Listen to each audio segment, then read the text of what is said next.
Tonight was class number 4, the Guillotine Choke and Punch Block Series 1 through 4. This is probably my favorite class of all the classes I've taken here at Gracie University because it's so freaking applicable. It matters and it freaking works. Like, I swear, if you could only take one class at Gracie University, I would probably tell you to take this class. Because, in my opinion, and forgive me, I'm just a, one single guy in Torrance, but in my opinion, this changes the game in terms of street fight dynamics. This changes the game in terms of how you feel and how you might be afraid of getting into a street altercation. Because, I mean, let's face it, if you're afraid of a street fight, which everyone should be afraid of a street fight, because you never know what's going to happen. They could have a gun, they could have a knife, God knows what, right?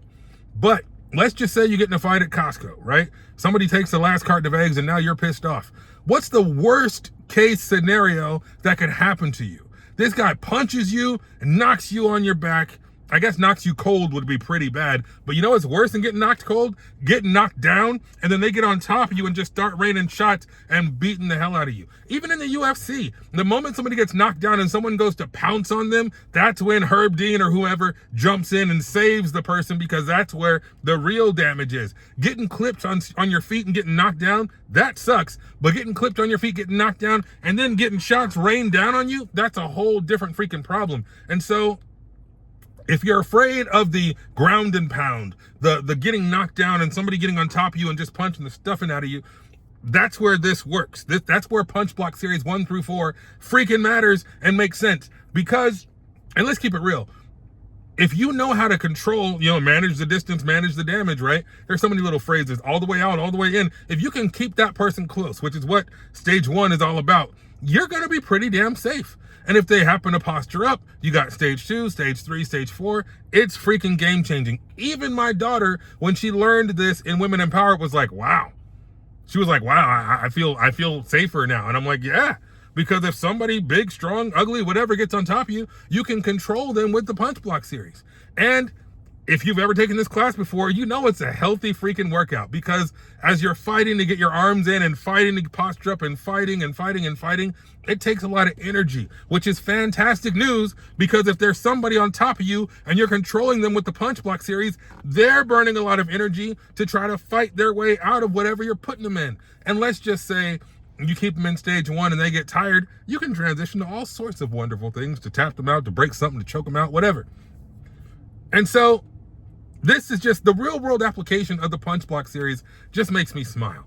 And the intensity and the fun and the competitive nature of the actual class, and I'm fighting to get my arms in, and I'm fighting to stand up, and I'm fighting to get back at you, and I'm fighting for the guillotine. Like, we did a whole wonderful little sequence where somebody's rushing you and you stop them with your hands, and then you brace them with your frames and your forearms, and you put them in the guillotine and they tap, and then you let it go, loosen it, and they take you down. So now you're on the ground, and you got them in the guard, and that goes into the Punch Block Series. Fan-freaking-tastic.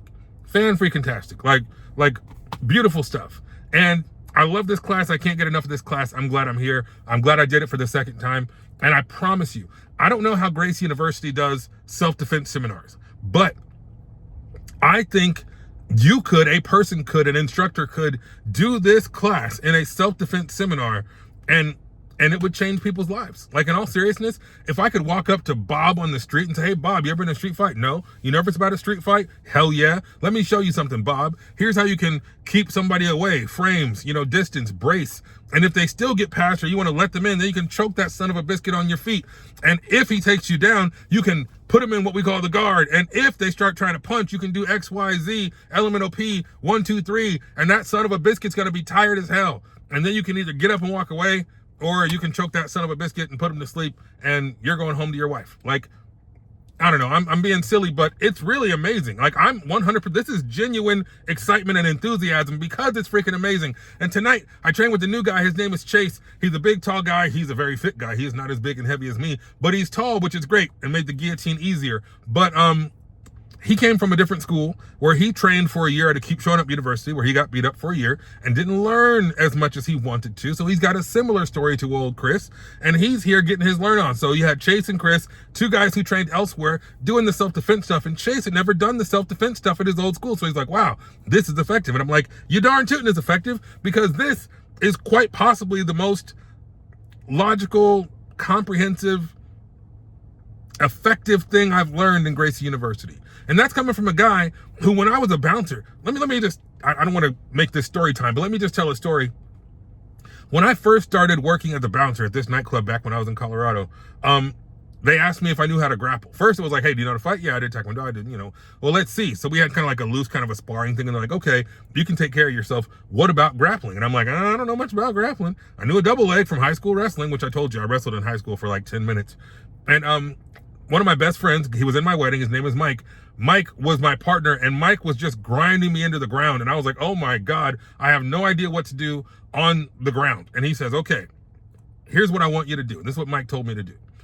He told me, I think I said this in a previous video. I'm pretty sure I did. But he said, you got a turtle, you got to build your base, which Gracie University calls it building the house. How to turtle, protect your neck, keep everything tight so you can't get tapped, and try to build back to your knees, back to your feet, back to where I'm comfortable, right?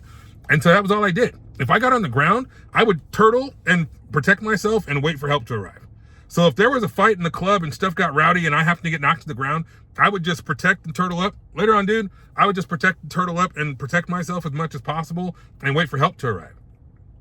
Which was kind of effective unless the guy started punching and kicking. At which point, if they started punching and kicking, I try to grab hold of something and then I would use them to build my base, right? I got so many stories. But the point is, I didn't know what to do on the ground. If I knew how to do this punch block series, I'd have been easy like Sunday morning. Because if I get knocked to the ground or if somebody tries to tackle me or whatever, this would have been perfect. This would have been perfect for bouncing, because this is what happens in a street fight. If somebody who doesn't know what the hell they're doing wants to get you to the ground, they try to football tackle you, which puts them in prime position for the guillotine, which we couldn't do because you couldn't choke people at the club, but puts them in prime position for the guillotine. And once they get to the ground, I can hold and exhaust and wait. Instead of waiting and turtling and kind of trying to protect myself, I could hold them and tire them and be okay on my own instead of waiting for help. But either way, damn it, story time's over. This is effective. I love it. I love the competitive nature of the class. I love the self-defense applications. I love how safe it makes me feel, because I know what I can do if I start throwing hands. And when I'm trying to throw hands and Chase or whomever my training partner is can effectively shut me down, that crap works. And so I'm a fan.